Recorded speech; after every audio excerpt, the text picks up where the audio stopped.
Students, subject nursing research के unit methods and tools of data collection के बारे में हम स्टडी कर रहे थे।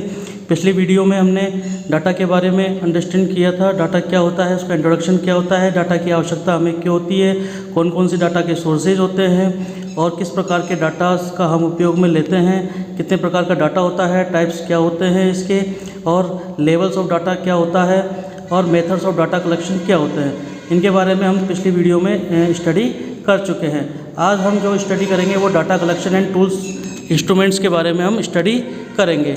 Data collection tools instruments basically data जो भी हम रिसर्च स्टडी करते हैं उस दौरान हमको डाटा की आवश्यकता पड़ती है। जो हमने पिछली वीडियो में पढ़ा था, उस डाटा को कलेक्ट करने के लिए जो रिसर्चर जिन टूल्स या इंस्ट्रूमेंट्स का उपयोग करता है उन्हें हम क्या है कि डाटा कलेक्शन टूल्स कहते हैं। तो आइए स्टार्ट करते हैं इसके डाटा कलेक्शन टूल से। तो पहला आता है आपका research tools are defined as the device in the hand of researcher to measure what they intend to in their research study. Research tools को अगर हम डिफ़ाइन करें तो जो हम रिसर्च स्टडी करते हैं उसमें जो डाटा की हमें आवश्यकता होती है उसको रिसर्चर द्वारा वेरीफाई किया जाता है, उसको मेजर किया जाता है। तो मेजर करने के लिए जो टूल्स या इंस्ट्रूमेंट्स जो उपयोग में लाए जाते हैं उन्हें हम रिसर्च टूल्स कहते हैं। An ideal measuring instrument is one which results in data that are relevant, accurate, sensitive and efficient। एक आइडियल प्रकार का जो इंस्ट्रूमेंट होता है, मेजरिंग इंस्ट्रूमेंट जो होता है वो उस प्रकार का होता है जिससे हम जो भी डाटा हम कलेक्ट करते हैं उसके जो रिजल्ट्स आते हैं वो एक तो विश्वसनीय हमें प्राप्त होते हैं, एक तरह से एक एक्यूरेट हमें वो देते हैं, यानी कि सही तरह से सटीक जो जानकारी होती है वो हमको अच्छे इंस्ट्रूमेंट्स की मदद से हमको मिलती है, सेंसिटिव होते हैं और एफिशिएंट यानी पर्याप्त रूप में हमें वो डाटा प्राप्त होता है। The researcher may use an existing instrument और develop a new instrument according to their need of the study.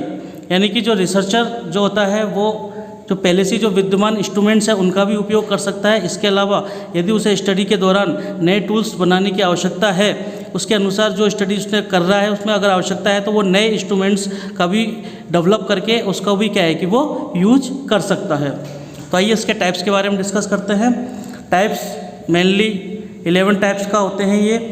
पहला जो आता है आपका फर्स्ट इंटरव्यू आता है, सेकंड आता है आपका क्वेश्चनर, थर्ड आता है आपका ओपिनियंस, फोर्थ आता है आपका स्केल्स, फिफ्थ आता है आपका ऑब्जर्वेशन चेकलिस्ट, सिक्स आता है एनेक्डोट्स और सेवन्थ आता है आपका प्रोजेक्टिव टेक्निक्स और एट्थ आता है आपका क्यू शॉट और नाइन्थ आता है आपका विजनेट्स और टेंथ आता है in vivo biophysiological measurement and 11th आता है आपका इन विट्रो बायोफिजियोलॉजिकल मेजरमेंट। तो ये जो 11 प्रकार के जो टाइप्स होते हैं टूल्स, इनका हम बारी बारी से वन बाय वन हम इनका स्टडी करेंगे। तो फर्स्ट जो आपका आता है पहला इंटरव्यू। तो इंटरव्यू के बारे में हम स्टडी करते हैं। तो इंटरव्यू क्या होता है? इंटरव्यू बेसिकली आप लोग जानते ही हो इंटरव्यू क्या होता है। इसमें पर्सनल इन्फॉर्मेशन जो होती है पर्सन के द्वारा फेस टू फेस ली जाती है। Interview is the form of self-report in which an interviewer obtains response from a subject in face-to-face encounter or through a telephone call। Interview एक सेल्फ रिपोर्ट की एक फॉर्म होती है जिसमें क्या होता है, इंटरव्यूअर जो होता है यानी कि जो इंटरव्यू लेने वाला होता है वो जो अदर पर्सन होता है, जो सब्जेक्ट होता है, उससे क्या है कि फेस टू फेस मुलाकात करके और उससे क्या है कि जो भी रेस्पॉन्स आपको चाहिए उससे तो उसको फेस टू फेस आप ले सकते हो। इसके अलावा यदि संभव नहीं हो फेस टू फेस अगर मिलना उनका तो टेलीफोन कॉल के जरिए भी हम उसका इंटरव्यू ले सकते हैं, जिससे हमें जो भी इन्फॉर्मेशन हमको चाहिए होती है, जो नीडेड इन्फॉर्मेशन होती है वो हमें प्राप्त हो जाती है। It is the process of communication और interaction in which the subject give the needed information. ये कम्युनिकेशन और इंटरेक्शन की एक प्रोसेस होती है जिसमें सब्जेक्ट आपको जो आवश्यक जो इन्फॉर्मेशन होती है, जो आपको चाहिए होती है, वो आपको इस प्रोसेस के माध्यम से आपको देता है। इंटरव्यू में भी define as a two-way systematic conversation between two or more people where questions are asked by interviewer from the interviewee for obtaining information relevant to a specific study। It involves not only conversation but also receptiveness from the respondent's gestures, facial expression and his environment। Interview को अगर हम define करते हैं तो ये एक two-way systematic conversation होता है जो दो या दो से अधिक लोगों के बीच में कन्वर्सेशन एक सिस्टमेटिक तरीके से किया जाता है, जिसमें इंटरव्यूअर जो इंटरव्यू लेने वाला होता है वो क्वेश्चंस करता है और इंटरव्यूई जो इंटरव्यू देने वाला होता है उससे इन्फॉर्मेशंस प्राप्त की जाती है कोई भी स्पेसिफिक स्टडी के लिए। यानी कि जो भी आप स्पेसिफिक स्टडी कर रहे हो उस के दौरान जो विश्वसनीय जो इन्फॉर्मेशन होती है वो आपको इंटरव्यू के द्वारा प्राप्त होती है। It involve not only conversation, इसके अंदर केवल आप कन्वर्सेशन ही इन्वॉल्व नहीं कर सकते बल्कि but also receptiveness from the respondents gestures, facial expression and his environment. इसके ज़रिए आप न केवल कन्वर्सेशन कर सकते हो बल्कि आप जो इंटरव्यू ही होता है यानी कि जो इंटरव्यू देने वाला होता है उसके जो फेशियल एक्सप्रेशन होते हैं, जो गेस्चर्स होते हैं, उसका जो एनवायरनमेंट होता है उसके बारे में भी आप इंफॉर्मेशंस प्राप्त कर सकते हो। आइए अब हम बात करते हैं इसके टाइप्स के। टाइप्स जो होते हैं मेनली 3 प्रकार के होते हैं। स्ट्रक्चर जिसे हम डायरेक्टिव इंटरव्यू बोलते हैं, दूसरा आता है आपका अनस्ट्रक्चर जिसे नॉन डायरेक्टिव इंटरव्यू बोलते हैं, तीसरा आता है आपका सेमी स्ट्रक्चर जिसे इंटरव्यू गाइड हम कहते हैं। तो पहला जो आता है आपका स्ट्रक्चर इंटरव्यू जिसे हम डायरेक्टिव इंटरव्यू कहते हैं, इसका बारे में हम स्टडी करते हैं। तो पहला पॉइंट इसमें ये आता है, it is the mean of data collection in which interview schedule is plan and develop by the interviewer. Structure interview जैसे कि नाम से पता चल रहा है यानी कि जो भी आप इंटरव्यू लेते हो उस इंटरव्यू के दौरान आप प्री प्लान होकर एक स्ट्रक्चर बना करके क्या है कि इंटरव्यू लेते हो। यानी कि जो भी आप डाटा कलेक्शन का जो मेथड होता है इसमें क्या होता है, आप अपने इंटरव्यू का शेड्यूल है वो पहले से ही प्लान किए होते हो। यानी कि कौन कौन से क्वेश्चंस हैं जो आपको इंटरव्यू से पूछना होता है वो सारे क्वेश्चंस आप पहले ही लिख लेते हो और उनको क्या है कि एक सिस्टमेटिक ऑर्डर में क्या है कि उनसे पूछते हो। Interview schedule is an oral questionnaire. Questions are sequenced to ask for possible response. These interview are also known as standardized interview. Interview schedules एक oral questionnaire होता है जिसमें आप क्वेश्चनर बना करके ओरली रूप से आप जो रेस्पोंडेंट होता है उससे क्या है कि क्वेश्चंस करते हो। क्वेश्चंस आर सीक्वेंस, क्वेश्चंस जो भी होते हैं आपके वो सीक्वेंस में होते हैं ताकि आपको उसके पॉसिबल जो रिस्पॉन्स होते हैं वो आपको प्राप्त हो सके। इस प्रकार के जो इंटरव्यू है इसको हम स्टैंडर्डाइज्ड इंटरव्यू भी कहते हैं। The aim of structured interview is to ensure that each interview present the same order. इसका जो उद्देश्य होता है वो ये होता है कि आप प्रत्येक जो इंटरव्यू आप लेते हो उस रेस्पोंडेंट से, तो जो भी इंटरव्यू आप लेते हो वो क्या है कि एक सेम ऑर्डर में होता है। यानी कि जो क्वेश्चंस आपने पहले वाले जो रेस्पोंडेंट है जो क्वेश्चन से जिस ऑर्डर से आपने उससे क्वेश्चंस किए थे उसके बाद जो नेक्स्ट जो रेस्पोंडेंट आता है उससे भी क्या है कि आप वही क्वेश्चंस और वही सेम ऑर्डर में आप करते हो। तो इसका उद्देश्य केवल ये इतना ही रहता है कि इसमें क्या है कि आप एक सेम ऑर्डर में क्या है कि क्वेश्चंस पुटअप करते हो। Each question ask in the same way in each interview, यानी कि प्रत्येक इंटरव्यू में आप जो भी क्वेश्चंस पूछोगे वो बिल्कुल एकदम सेम वे में होने चाहिए। नेक्स्ट आता है आपका अनस्ट्रक्चर इंटरव्यू। अनस्ट्रक्चर इंटरव्यू इसको हम नॉन डायरेक्टिव इंटरव्यू भी कहते हैं। इसमें क्या होता है कि it is a mean of data collection method in which the questions can be change according to the respondents understanding. ये भी एक डाटा कलेक्शन का एक मेथड होता है जिसमें क्या होता है जो भी आप क्वेश्चंस रेस्पोंडेंट से पूछते हो वो स्ट्रक्चर इंटरव्यू की तरह आप उनका प्री प्लान नहीं करते हो। यानी कि जो भी क्वेश्चंस आप पूछोगे तो रेस्पोंडेंट की अंडरस्टैंडिंग के आधार पर उसी वक्त आप उसके अनुसार आपको जो इन्फॉर्मेशन चाहिए जो आपको वो बता सकता है वही क्वेश्चंस क्या है कि आप वहाँ पर उसे पुटअप करते हो।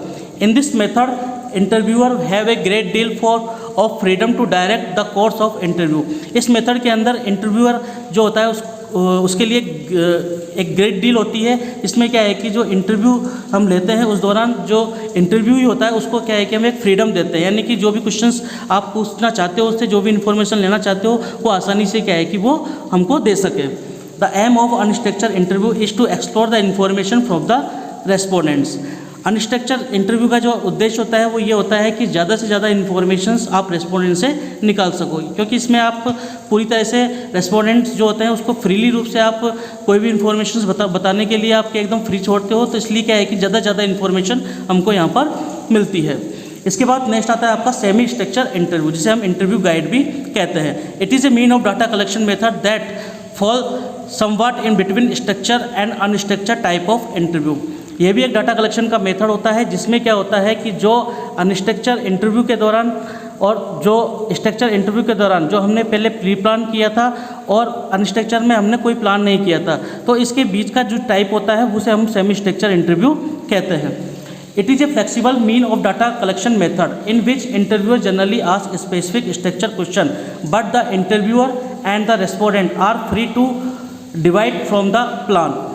इसके अंदर क्या होता है कि इसमें फ्लेक्सिबल दिया जाता है। डाटा कलेक्शन का मेथड होता है ये भी, लेकिन इसके अंदर क्या है कि फ्लेक्सिबल दिया जाता है। यानी कि इसमें पहले प्लान तो किया जाता है कि ये क्वेश्चंस हमको पूछने, जो रेस्पोंडेंट है उससे हम ये क्वेश्चंस पूछते हैं, लेकिन जब उसके आंसर्स नहीं मिलते हैं तो रेस्पोंडेंट और जो इंटरव्यूअर होता है दोनों ही क्या है कि अपने प्लान को क्या है कि चेंज भी कर सकते हैं, यानी कि एकदम फ्री होकर के जो क्वेश्चंस रेस्पोंडेंट से हमसे प्राप्त हो सकते हैं वो क्वेश्चंस भी हम प्राप्त कर सकते हैं।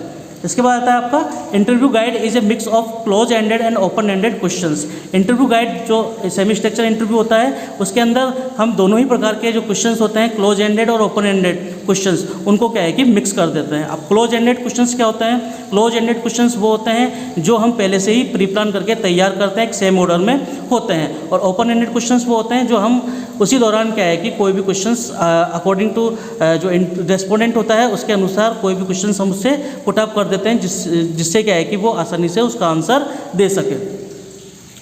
नेक्स्ट आता है मेथड्स ऑफ कंडक्टिंग इंटरव्यू, यानी कि कौन कौन से ऐसे मेथड्स हैं जो जिसके ज़रिए हम इंटरव्यू कंडक्ट करा सकते हैं। तो इसमें पहला आता है आपका पर्सनल इंटरव्यू। पर्सनल इंटरव्यू जिसमें क्या होता है, पर्सनल जो यानी कि पर्सन जो होता है वो फेस टू फेस इंटरेक्ट होता है और जो भी इन्फॉर्मेशन हमें चाहिए होती है पर्सन से वो उसी वक्त हम उससे इन्फॉर्मेशंस ले लेते हैं। सेकेंड आता है आपका टेलीफोन इंटरव्यू। टेलीफोन इंटरव्यू के अंतर्गत हम पर्सन इसके अंदर फेस टू फेस इंटरेक्ट नहीं होता है किसी कारणवश, तो हम क्या है कि टेलीफोन के माध्यम से उससे जो भी इन्फॉर्मेशन हमें चाहिए वो हम इन्फॉर्मेशंस ले लेते हैं। तीसरा आता है आपका कंप्यूटर असिस्ट पर्सनल इंटरव्यूइंग। इसके अंदर क्या होता है कि इसमें है तो ये पर्सनल इंटरव्यू यानी कि पर्सन इसके अंदर आपके सामने बैठा होगा, आपको इन्फॉर्मेशन देगा, लेकिन इसमें क्या है कि कंप्यूटर असिस्ट यानी कि कंप्यूटर या लैपटॉप की सहायता ली जाती है, यानी कि जो भी इन्फॉर्मेशन पर्सन आपको बताएगा उस इन्फॉर्मेशन को आप कंप्यूटर में या फिर लैपटॉप में आप उसको क्या है कि रिकॉर्ड कर सकते हो, यानी कि उसकी मदद लेकर के आप जो भी इन्फॉर्मेशन आपको प्राप्त होती है उसको क्या है कि उसी वक्त क्या है कि आप वहाँ पर कंप्यूटर के अंदर रिकॉर्ड कर लेते हो। तो इसे बोलते हैं अपन computer assist personal interviewing. Next आता है आपका in depth interview. In depth interview के अंदर जो भी कोई पर्टिकुलर जो भी समस्या होती है या कोई भी टॉपिक होता है उसके बारे में डेप्थ में आप उसकी नॉलेज आपको चाहिए होती है, तो उस दौरान क्या है कि आप उस पर्सन से डेप्थ में इंफॉर्मेशंस प्राप्त करते हो।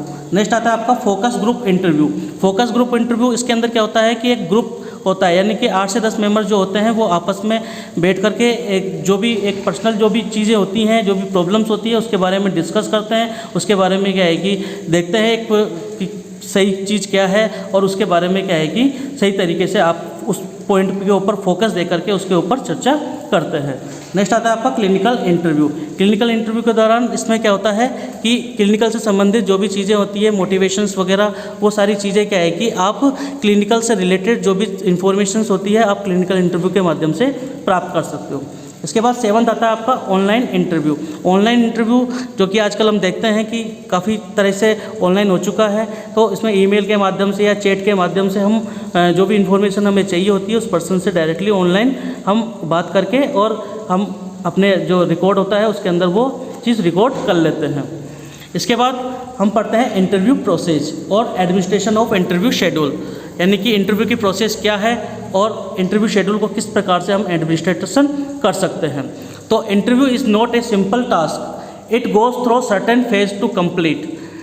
The phase involve in interview process are. Interview एक सिंपल टास्क नहीं होता है, बल्कि इसके अंदर काफ़ी जो फेजेज़ है उसको कंप्लीट करने में लगती है। कुछ जो फेजेज़ इसके अंदर इन्वॉल्व होती है उसके बारे में हम स्टडी करेंगे। तो पहली जो फेज आती है आपकी प्रिपरेशन फॉर द इंटरव्यू, यानी कि पहले तो आपको इंटरव्यू के लिए प्रिपरेशन होना है, जिसके लिए क्या करना होता है आपको fixing up the appointment in term of topic time place of interview, यानी कि पहले आपको तो पहले अपॉइंटमेंट जो होता है वो फिक्स करना होता है रिलेटेड टू टॉपिक, कौन सा टॉपिक आप उसके बारे में इंटरव्यू लेना चाहते हो, किस समय लेना चाहते हो और कौन सी जगह पर आप इंटरव्यू ले सकते हो। तो वो सारी चीज़ें क्या है कि पहले ही अपॉइंटमेंट्स के रूप में आपको फिक्स करनी होती है। नेक्स्ट आता है आपका preparing himself for familiar appearance and dressing. Interview अगर आप लेते हो तो आपका एक ड्रेसअप और अपीयरेंस एक अच्छी तरीके से होना चाहिए ताकि आप सही तरीके से आप इन्फॉर्मेशन प्राप्त कर सको, क्योंकि जो फर्स्ट इंप्रेशन होता है वो आपका लास्ट इंप्रेशन होता है। तो यदि आप इंटरव्यू ले रहे हो किसी का तो आप अच्छी तरीके से अपीयरेंस लगोगे, ड्रेसिंग आपकी अच्छी रहेगी तो आपको वो इन्फॉर्मेशन आसानी से और अच्छी तरीके से प्राप्त होएगी। तो इस तरह से क्या है कि हम इंटरव्यू को प्रिपेयर करते हैं पहले। इसके बाद study of interview schedule carefully before proceeding interview. जो भी आप इंटरव्यू लेना चाहते हो, जिन टॉपिक्स पे लेना चाहते हो, उसके बारे में पहले से ही स्टडी करके रखें केयरफुल तरीके से, ताकि आप इंटरव्यू प्रोसेस के दौरान क्या है कि आप वो सारे क्वेश्चंस या जो चीज़ आपको इन्फॉर्मेशन चाहिए होती है वो आप वहाँ पर पूछ सकते हो। इसके बाद हम सेकंड फेज पे आते हैं। सेकंड फेज के अंदर आता है आपका प्री इंटरव्यू इंट्रोडक्शन। इसमें क्या होता है, आपका इंटरव्यू से पहले क्या है कि आपको इंट्रोड्यूस कराया जाता है। इसमें किस किस चीज़ का इंट्रोड्यूस कराना होता है, पहला आता है आपका इंट्रोड्यूसिंग हिमसेल्फ एप्रोप्रिएटली, यानी कि जो आपके सामने इंटरव्यू होगा, जो रेस्पोंडेंट होता है उसको क्या है कि अपने बारे में बताना होता है एप्रोप्रिएटली तरीके से, कि आप कौन हो, क्या किस चीज़ के ऊपर, किस टॉपिक के ऊपर आप उनसे कुछ सवाल जवाब करना चाहते हो, तो वो सारी चीज़ें क्या है कि आप अपना इंट्रोड्यूस कराते हो पहले। इसके बाद calling the interview by name to show genuine interest. इसके बाद आपको क्या करना होता है, जो इंटरव्यू जो होता है, रेस्पोंडेंट जो होता है, उससे क्या है कि उसके नाम से संबोधित करना चाहिए, जिससे क्या है कि इंटरव्यू को लगे कि हाँ भाई उसमें क्या है कि एक इंटरेस्ट है मेरे में, तो ताकि वो, जिससे क्या है कि वो जो भी इन्फॉर्मेशन आपको चाहिए होती है वो खुलकर आपको बता सके। इसके बाद assuring peaceful environment and privacy. आप इस चीज़ को इंश्योर करो कि आपके जो एनवायरनमेंट है वो बिल्कुल एकदम पीसफुल है, और प्राइवेसी भी आप साथ में मेंटेन रखें, क्योंकि कुछ इन्फॉर्मेशंस होती है जो क्या है कि कुछ इन्फॉर्मेशंस होती है जो क्या है कि जो रेस्पोंडेंट होता है वो प्राइवेसी में रखना चाहता है, तो इसलिए उसको प्राइवेसी भी प्रोवाइड करानी चाहिए। इसके अलावा setting interview with comfortable distance. जो भी इंटरव्यू होता है उसके साथ जब आप बैठते हो तो एक सुटेबल जो डिस्टेंस होता है, एक कंफर्टेबल जो डिस्टेंस होता है वो आपको मेंटेन वहाँ पर करना होता है। Explaining the purpose of the interview. Interview क्यों ले रहे हो आप, ठीक है, उसका क्या उद्देश्य है, वो चीज़ सारी आपको जो रेस्पोंडेंट होता है उसके साथ एक्सप्लेन करनी होती है। Assuring interview about confidentiality of informations. इसमें क्या होता है कि जो इंटरव्यू होता है उसको क्या है कि आपको एश्योर करना है कि जो भी इन्फॉर्मेशन आप देते हो वो सारी चीज़ें क्या है कि कॉन्फिडेंशियल रहती है, यानी कि वो गुप्त रहेंगी, वो इन्फॉर्मेशन, आपकी जो भी इन्फॉर्मेशन होगी वो बाहर नहीं जाएंगी। इसके अलावा indicating possible duration of interview. आप ये भी इंडिकेट करो वहाँ पर कि आप कितने देर तक आप इंटरव्यू लेते हो, ठीक है, तो वो सारी चीज़ें क्या है कि इंटरव्यू जो होता है उसको पता होनी चाहिए कि कितने देर का ड्यूरेशन आपका इंटरव्यू का रहेगा, वो सारी चीज़ें उसको पता होनी चाहिए। इसके बाद हम पहुँचते हैं इसके फेज थर्ड पर। फेज थर्ड में क्या है कि इंटरव्यू प्रोसेस आ जाती है आपकी। इसमें क्या होता है कि being relaxed and maintaining unhurried postures. इसमें क्या होता है, जो बिल्कुल आपको एक रिलैक्स होकर बैठना है, आपको इस तरह से नहीं दिखना है कि आप किसी जल्दबाजी में हो, आपका जो पोस्चर्स है वो मेंटेन रखना है आपको, और सही तरीके से रिलैक्स होकर के आपको वहाँ पर बैठना होता है।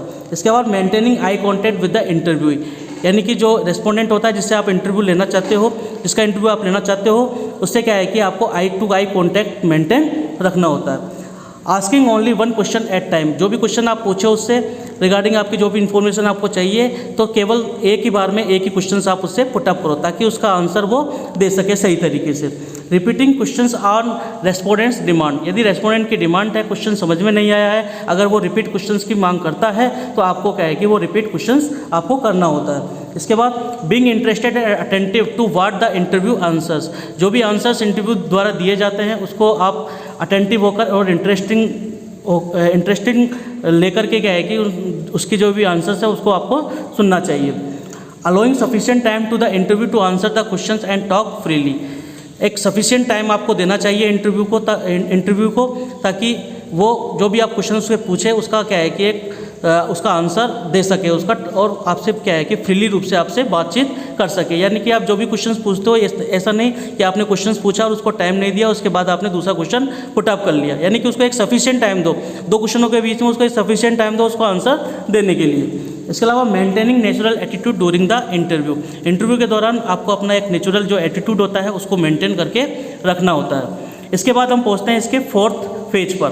फोर्थ पेज आता है आपका इंटरव्यू रिकॉर्डिंग, यानी कि जो भी आप इंटरव्यू लेते हो उसको आपको रिकॉर्ड करना बहुत ही आवश्यक हो जाता है, क्योंकि जो भी इन्फॉर्मेशन होती है वो आपको याद नहीं रह पाती है। अगर रिकॉर्ड रहेगी तो वो आप उसको सही तरीके से उसको आगे अपनी रिसर्च स्टडी के अंदर उसका उपयोग कर पाते हो। तो आंसर और response are essential to record. जो भी आंसर्स या रेस्पॉन्स इंटरव्यू द्वारा दिए जाते हैं उनको क्या है कि आपको रिकॉर्ड करने चाहिए।